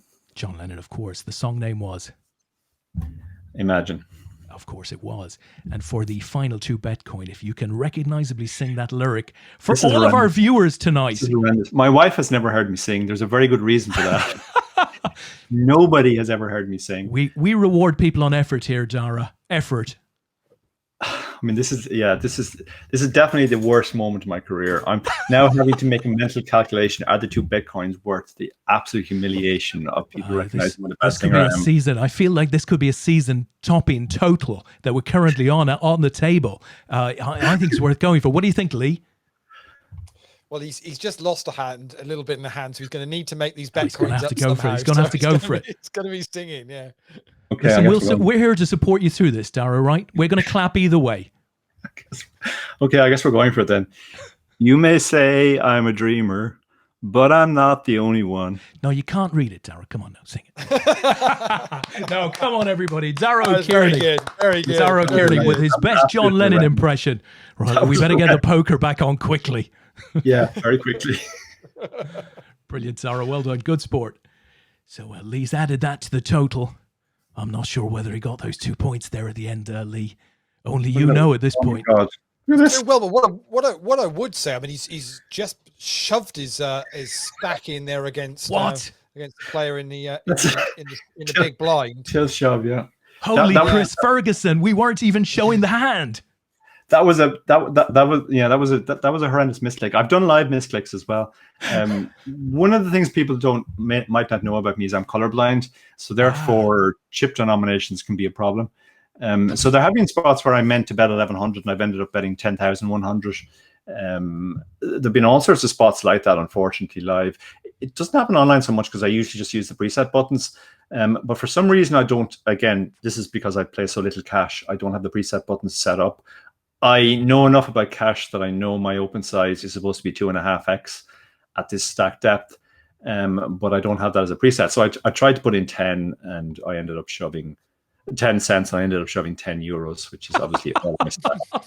Thankfully, brilliant. But for those that are just kind of joining us, so, just to know, we've actually got 30 minutes left of the 100 minutes of the session. Great. So you started, you were exactly about 4 euros. It was exactly 4 euros, wasn't it? So basically, we've been up just above 10. I mean, this is, obviously it's a bet coin for every big blind, so it's playing 2 cents, 4 cents here. So you're going to say at the moment you're looking to add some serious coinage your leaderboard score. What's your normal strategy when sitting in to play? So you don't play cash very often, but do you have kind of like targets that you set or a particular amount of time you want to play? What do you normally look to do with the game? Yeah, normally, as I said, usually the only time that I play cash is when I have a cash ticket gifted to me by Unibet for passing a certain milestone. And you have to play 300 raked hands before that actualizes into your bankroll. So usually I do it at the end of my sessions when I have less tournament tables, because obviously tournaments are my main focus. And what I will do is, once I have no tournaments left, I'll essentially 4 table, which is about how much I can do playing cash. I mean, I don't play cash, but funnily enough, I do coach a number of cash players. Now, that might seem weird in that you say, well, how can you possibly coach cash when you don't play cash? But the thing that I'm probably best at as a coach is running lots and lots of sims, and then translating the output into sort of actionable heuristics. So a few cash game players will come to me and say, okay, these are the ranges that I use from every seat. How should I proceed on certain flops? And I'll run lots of sims and I'll come back and I'll tell them. So by osmosis, I've kind of picked up a lot of cash strategy. but there are huge differences between cash and what I normally do, which is tournaments. First of all, there are no antes in play in cash, so that means tighter ranges in general, more three betting, less flatting. And the other thing is there's rake, so that penalizes players who play too loose as well. So again, that pushes you towards the same two things: more three betting and less playing less loose ranges. So my strategy is just to sort of play as well as I can and not worry about how the session is going or setting any targets or any stuff like that. And just try and make as many decisions right as possible. I do actually enjoy cash. It's a lot more serene than tournaments. Yeah. I mean, tournaments are essentially like war. 99% boredom, 1% absolute terror. But that terror is really exciting. Whereas cash, you're just kind of, it's more like running a marathon. I think you're just going along at your own pace. Okay, there'll be big pots every so often, but you can always rebuy, and no one pot matters too much in the long run. So I have given serious thought at different times to sort of switching to being a cash player.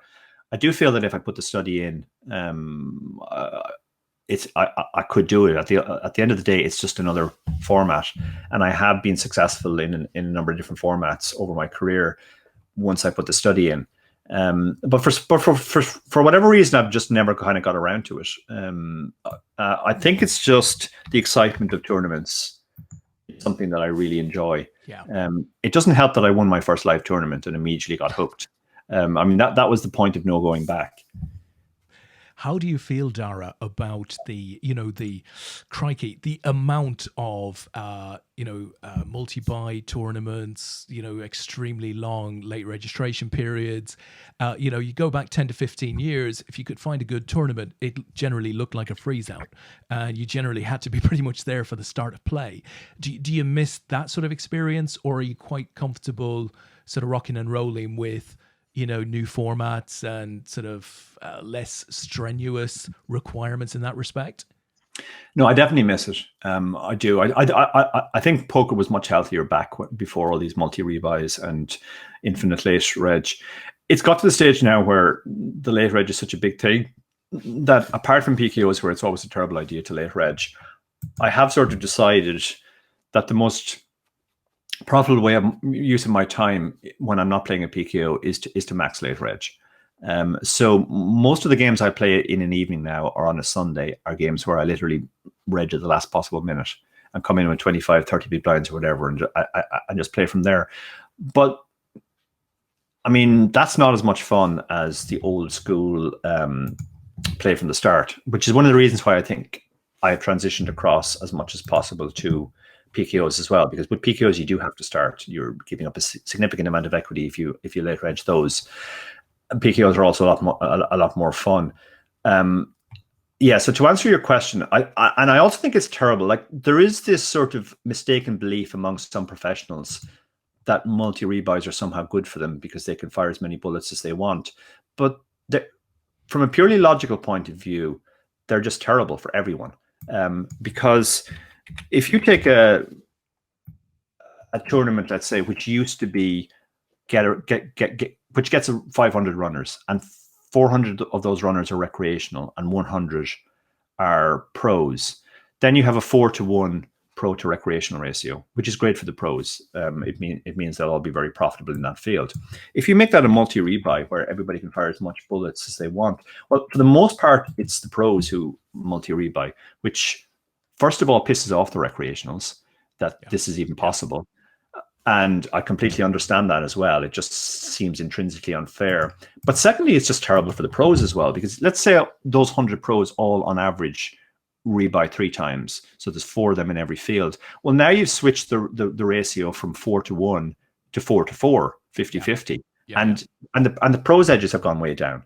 So the only people who really benefit from this are the operators, obviously, who get fees. Charging more and more rake. But I think it's terrible for everybody else. I also think, it's terrible from the recreational point of view as well, because in example number 1, they're playing in a tournament with 100 pros. In example number 2, they're essentially playing in a tournament with 400 pros. Yeah. And that gives them less chance of being successful as well. They'll blow through their budget much quicker as well as a result. So I think it's just terrible for everybody. And it is sort of short-term thinking of, well, how do we get as much money as possible into the prize pool? How do we get as much rake as possible?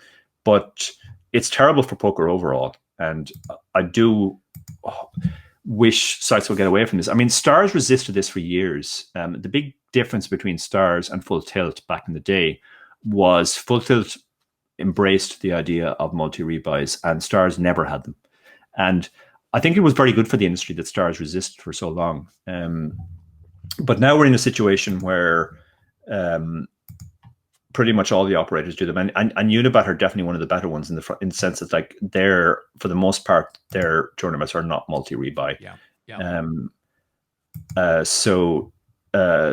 But yeah, overall, I think it's terrible for the industry. I'm just going into Wikipedia just to update your page with professional set miner as well, Dara. I've lost count of the number you've hit in this session tonight. Yeah, is this live, Lee? Is this live? No set, no bet doesn't apply to me. The phrase instead would be, how much do we bet with our set? It's or do we check raise our set or check call our set? Yeah, it's I have this experience every time I play. The last one of these I've done was I did a joint stream with Kevin Martin a few months ago where we both played a lot of PKOs. And I ran like absolute god. I think everybody who watched that session just came away with the idea that, like, well, Carney really can't play poker. He just runs insanely well. They're going to hate you after this, Dara. I can assure you, they're going to hate you after this. But I tell you what, listen, isn't it interesting how, from, crikey, what was it, Rush Poker back in the day when Tilt first came out with a fast format of poker to the number of sites running roulette-style tournaments today? It seems that, whether it's recreationally driven or not, it seems that poker is becoming something that we need to be doing in less time. It's sort of, the glory days of having a couple of days to just enjoy something.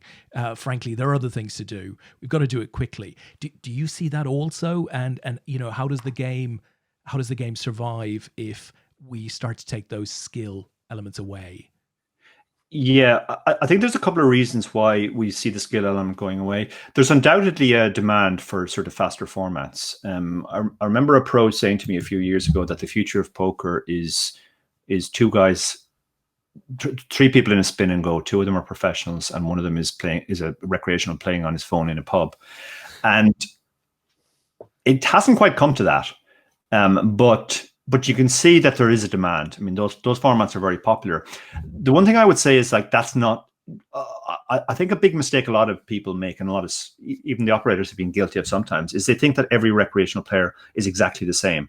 They all just want a quick format. They all want a quick gamble. They don't care too much about strategy. Recreationals they come in all shapes and sizes. There are some who are just as interested in the strategy part as professionals are. It's just they don't have as much time for it. There are some who enjoy slow formats. So I think you have to provide a sort of a diverse offering to players rather than just say, oh, let's pile them all into these new gambling formats.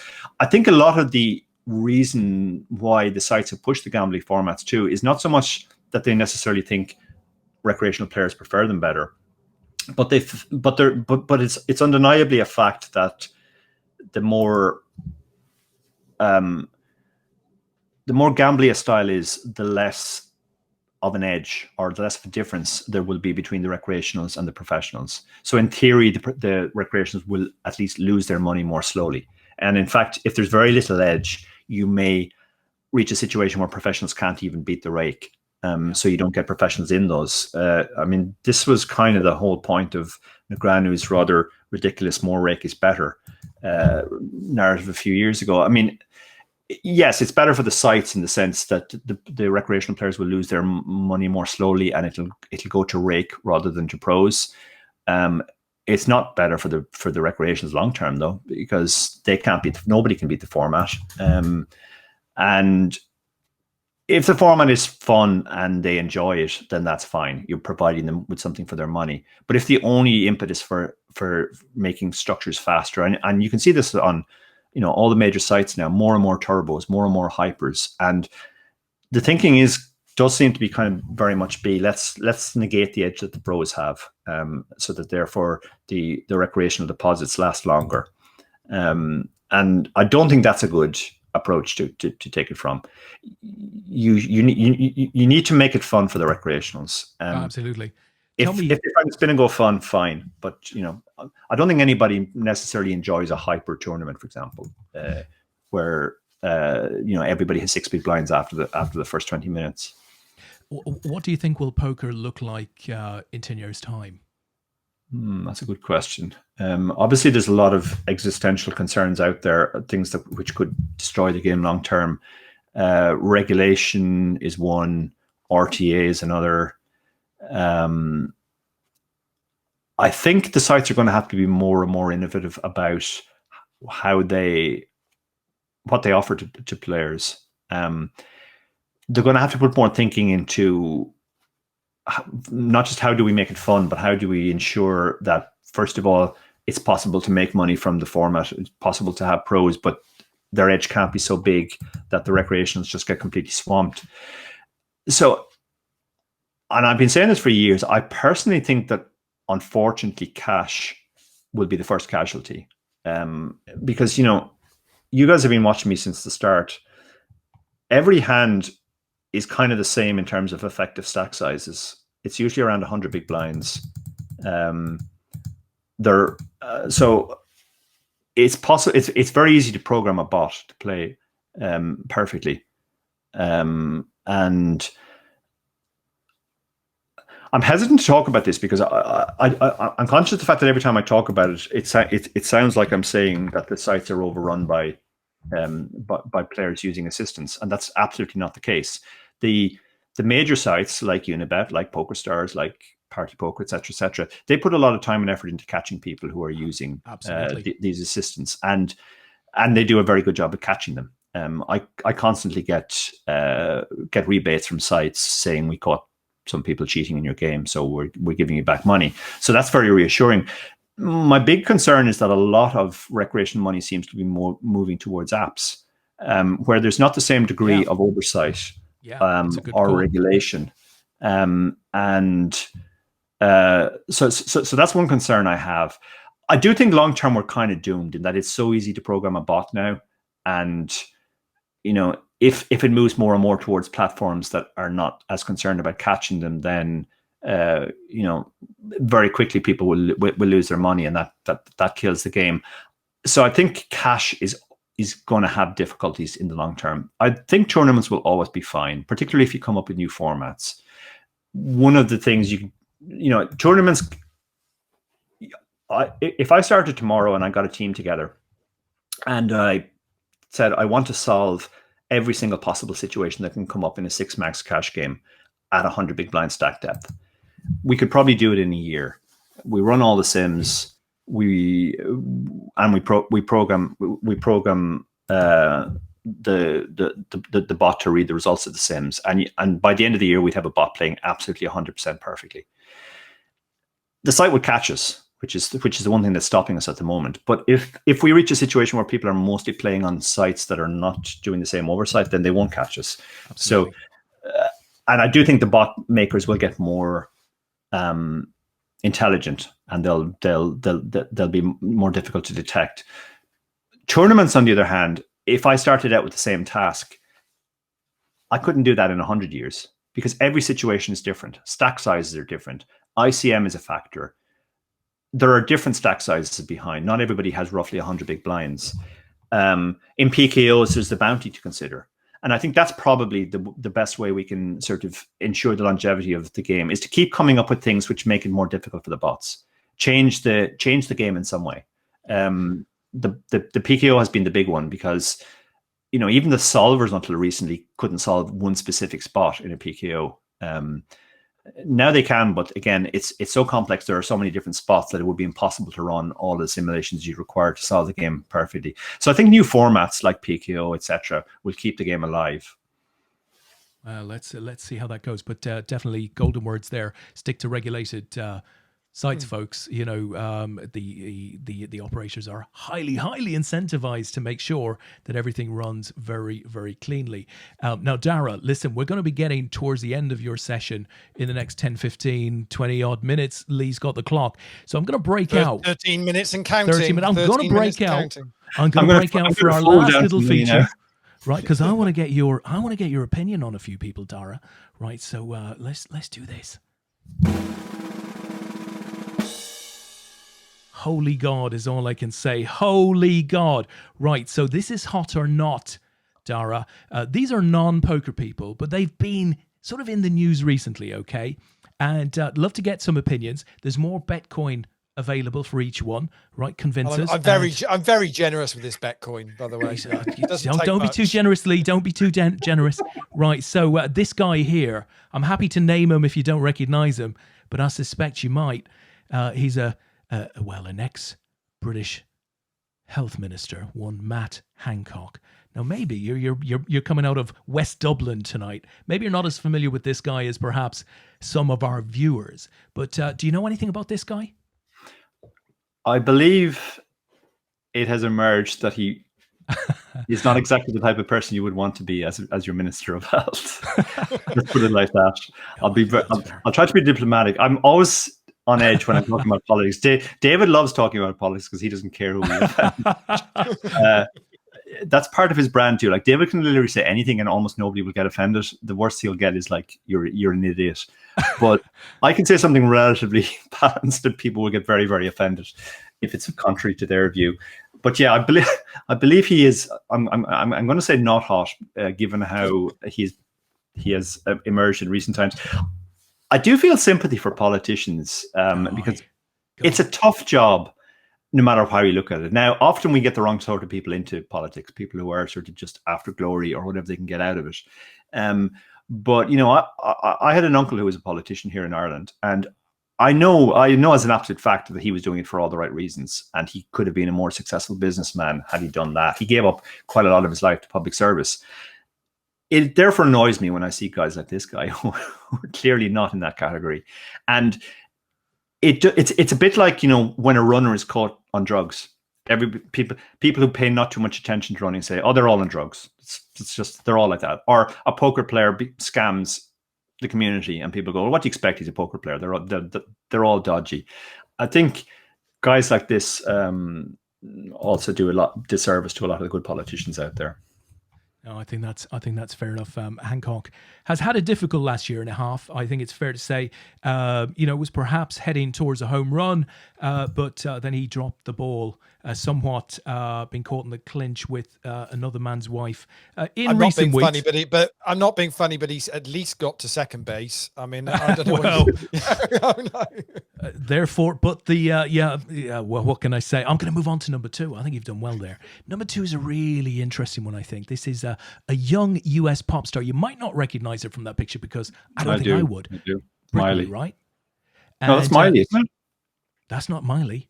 No, is it not? This is what I mean. It sort of doesn't. Okay, I'd have said Miley Cyrus every day of the week. For the sake of this clip, this is Britney Spears in her Miley Cyrus pose. Okay. But I guess the piece is about conservatorship and a still relatively young and famous woman who's had her freedom, it would seem, taken away. Mental health, perhaps at the base of that, but going back for quite some time. Her dad controls her net worth today. It would seem that he's making the decisions as to whether she has further children and stuff like that. Thoughts? Yeah, I mean, it's a horrendous situation. I mean, Britney was not exactly a child star, but she was a child star actually before her pop career in terms of her acting. And I mean, the type of people who push their kids to become child stars, first of all, they kind of have to take a hard look at themselves a lot of the time anyway. You're putting a lot of pressure on your kid from an early age. They're often not the best types of people. They're trying to live vicariously through their children. So the idea that, at the age that Britney is, she's somehow better off with her father still making all the decisions. I mean, obviously she has her mental health issues, but that can't be the answer. That can't be the ideal situation. I feel incredible sympathy for her. I think she, I'm not a fan of her music. Never was, but I think she's a very talented performer and entertainer. It's very sad that she has to deal with all this stuff. Absolutely. And yeah, I mean, I think if she can somehow come out of this, there are a lot of people who sort of at the age that she is find life a struggle, but then they sort of come through it. It's very difficult when she's in a situation where her dad is basically calling the shots for her, and from what I understand, he's not exactly he wasn't exactly a stellar dad anyway. So yeah, I mean, I'm going to give her a generous hot, because the world is still very interested in her story, I think, and her struggles are something I think a lot of people can relate to. Yeah, no, absolutely. Let's keep an eye on this one, folks. We have found a much more recent picture of Brittany, so I'll just pop that up. There you go. So moving on to number 3, this would be one Mr. Gareth Southgate. Hot or not? I'm going to say hot. I mean, at the end of the day, he got England to their first final in 55 years. As an Irish person, it's hard. It's difficult. It's meant to be difficult. It's difficult here, but I do feel sorry for English people because they got their hopes up again. I think this is the best English team I've seen in my lifetime, just in terms of sheer talent. It's an incredibly talented group of players. Southgate is very much unproven as a manager. For what it's worth, I think from the outside, it looks like he did a reasonably good job, at least until the penalty shootout. I have no idea what was going through his mind sending Saka up to take the 5th penalty. That seems like an incredible misstep. But I think even there, he was sort of coming from the right place. Like one of the things that used to surprise me about penalty shootouts was people used to say, "Oh, they're just a crapshoot. What can you do?" And the countries that do very well at penalty shootouts are the countries that practice them a lot. And there are some countries that, for example, when they're away at a major championships, literally the only thing they practice is penalties, because their players know how to do everything else. But the penalties are the one thing where it might come into play. So I think Southgate did have them all practicing, and he obviously genuinely felt that Saka was a very good penalty taker, even though apparently he's never taken one on a pitch before. And there's a difference between training ground and the pressure of the situation, which I saw that as a runner. There were guys when I was training they left me for dead, but then on race day they were an hour behind me, because some people are better in training and some people are better when the pressure is on.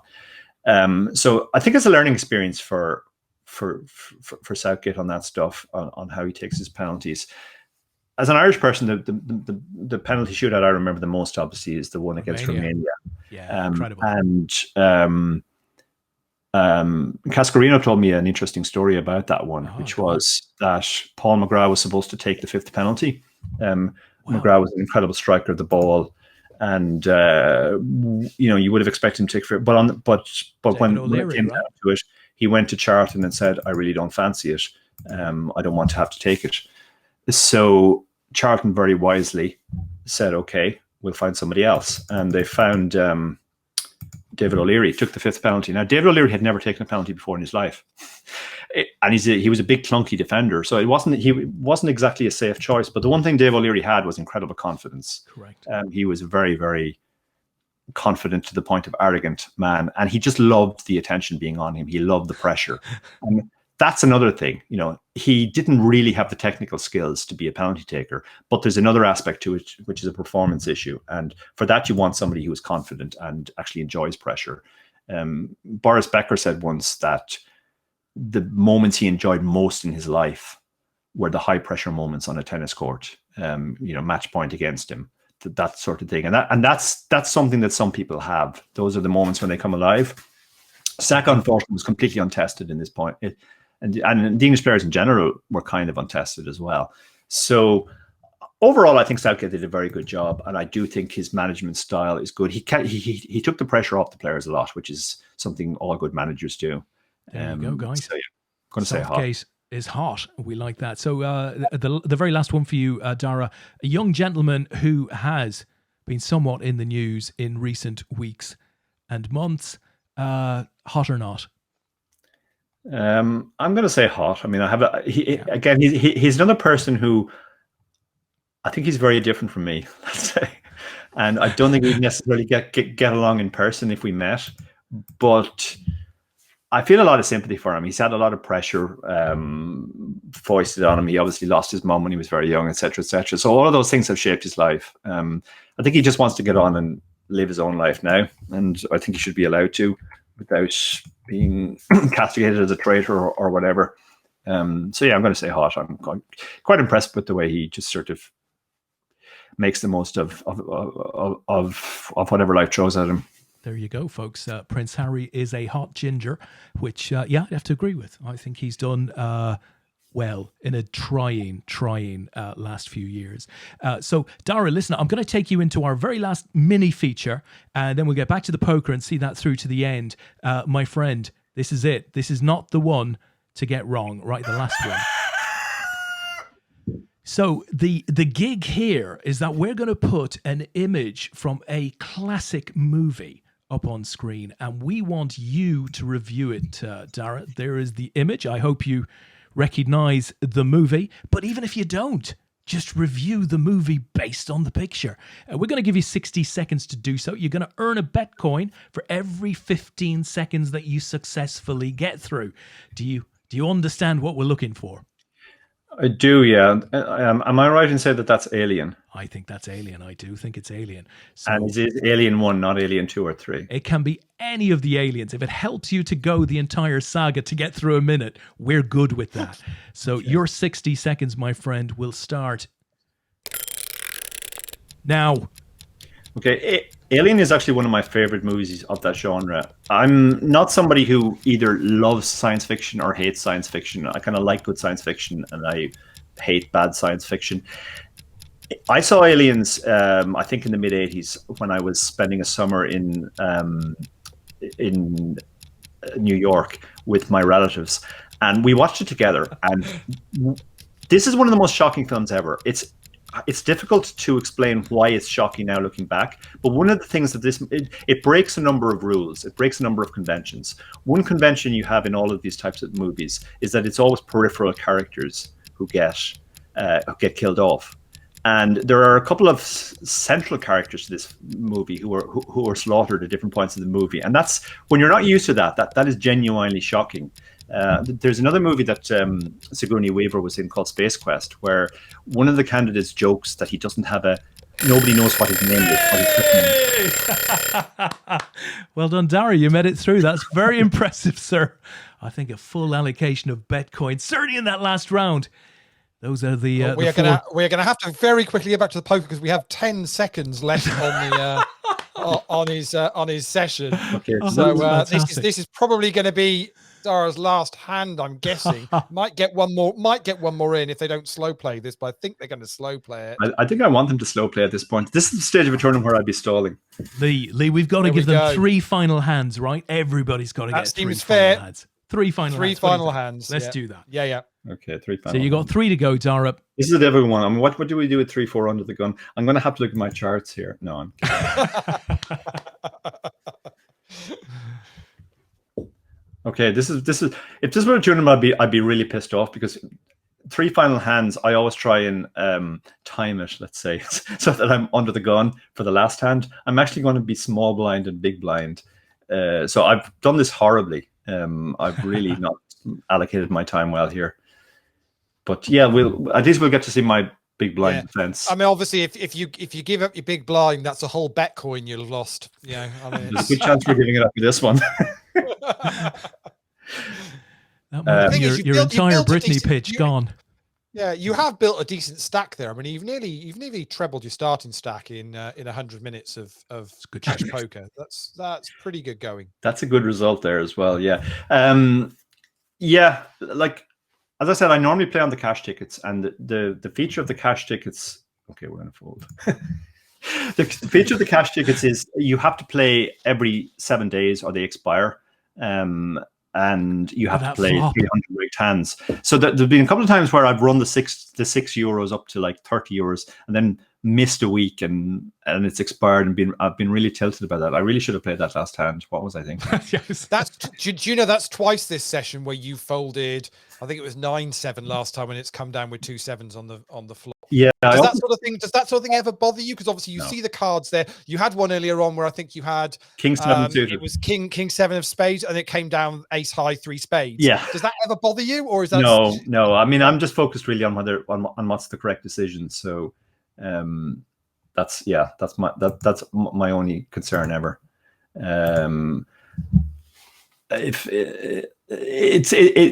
I think it's one of the hallmarks. I guess one of the differences as you play more poker and you take it sort of professionally. As a professional, you really just think about what the decisions are and whether they were correct, and the outcomes don't matter.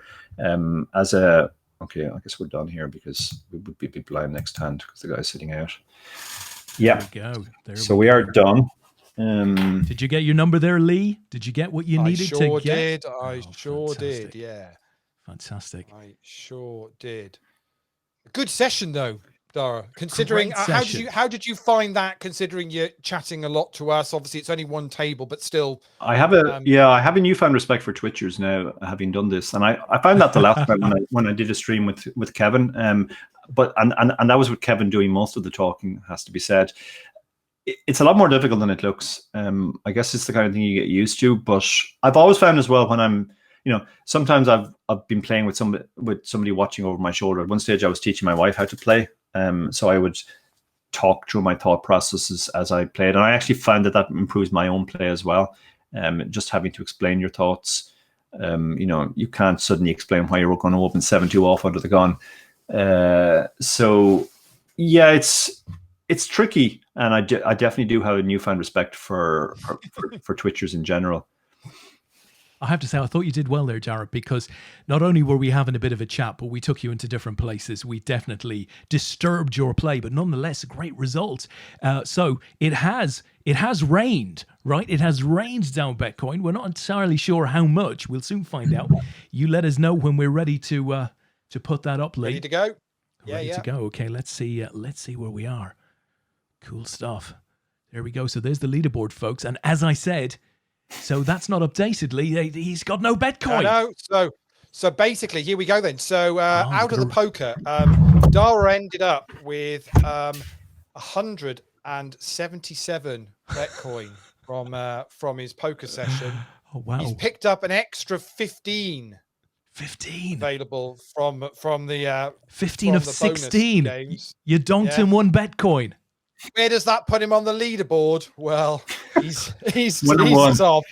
Got to be happy. 192. That is going to be I genuinely think that is a tough score to beat. I really, really do. I think it's going to take some chancer to come on and beat 192 big bets in a single 100-minute session. Incredible start, Dara. Thank you very much, sir, for coming on and doing this for us. You were our guinea pig. I have to say it was a whole lot of fun having you on. It was wonderful to hear you sing. I think you should go back into the bedroom now and tell Mrs. Doak that you've finally broken the ice and you want to sing some Renato and whoever. I mean, I don't know those songs, but you'll find the right song. Yeah, I think one of the things I like most about my wife is how brutally honest she is. She sugarcoats absolutely nothing. Like, I'll give you an example. Recently, she said to me, "Oh, you're very good at telling stories. You should write a book about all your funny stories from poker." And I thought, okay, that's nice. That's a nice thing to say. Do you really think people would be interested? And she said, "Yeah, but do it quickly before they all forget who you are." Oh, I like it. I don't think you should be impressed by my singing. I think you should do it, Dara. I mean, you've obviously written, and we didn't talk enough about this tonight. You've obviously written a couple of very successful poker books, but there's everything in your blog suggests that you could, if you did put the energy into writing a book, people would buy it. Have you ever considered that? Yeah, I certainly have considered it. It's always a question of, like, there's so much going on that it's how do I find time for everything? At the moment, I'm still very much focused on being a full-time player, as well as the other stuff that I do, the strategy books, the chip race, the blog, all that stuff.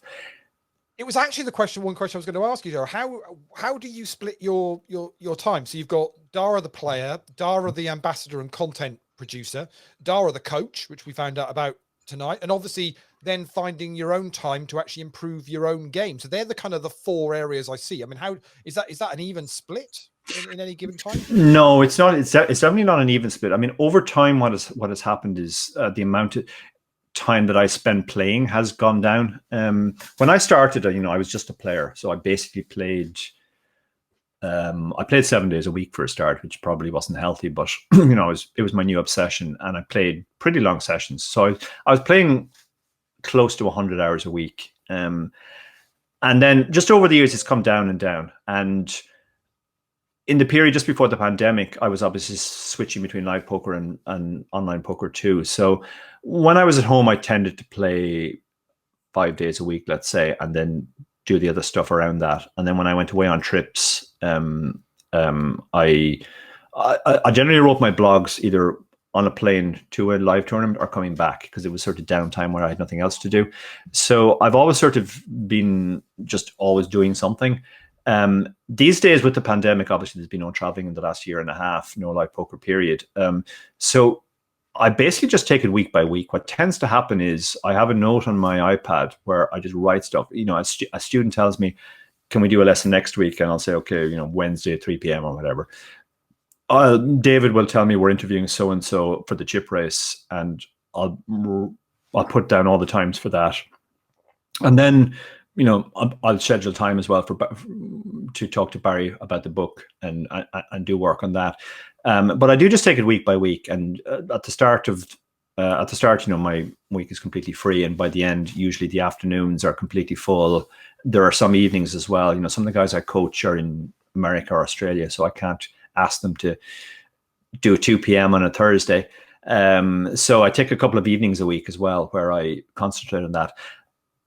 When there's a big series on, I shift back to playing more or less every night. So when the Unibet online series was on recently, or when Scoop was on or whatever, I was playing most nights. There's nothing particularly major on at the moment, so I'm trying to catch up on all the other stuff. So at the moment, the last few weeks I've only played Friday, Saturday, Sunday, and I've fit all the other stuff into the other weeks. But I'm into the other days. I'm catching up on the other stuff now. We're nearing completion of the book. All the people I told I couldn't do coaching for a while have come back, and we're proceeding with that stuff. And we're always recording stuff for the chip race and all that stuff. And I finished off a course on satellites with Learn Pro Poker. Did a lot of work with Barry on that in the last few months as well. So that's kind of all coming to fruition now, so that when the next big series comes up, I'll be able to sort of focus more on playing. But even when I'm not playing, full time, let's say, where it's not my main focus, I'm still doing 3 days a week, and I am still trying to study myself as well. I've gone backwards and forwards on that, on what's the best time to do it. I used to try and do it after my sessions, but I found that wasn't particularly effective because I'm tired and really don't want to think about poker. So now I'm trying to do it on days where I don't play, and also afternoons before I play, so that I'm kind of thinking about poker. But yeah, it's definitely a difficult juggling act. Wow. I tell you what, there you have it, guys. I mean, Dara O'Kearney, one of the busiest guys in poker, and yet he found a couple of hours to spend with us this evening, which we're very, very grateful for. I think we're going to bring this session to an end. I hope you guys out there have enjoyed it. We certainly have. Lee and I, absolutely. It's been a fantastic couple of hours with you, Dara. I've really enjoyed watching you play. Could watch you play for far longer, but you're clearly a very committed guy. So, folks out there, do follow us, subscribe, all of that good stuff. Do share the video. And we will see you very, very soon on episode 2 of Seat Wide Open. And we've got a hell of a target for whoever it is that comes on and tries to usurp Dara. So that's it from us. Good night, guys. Have a great week. Yep.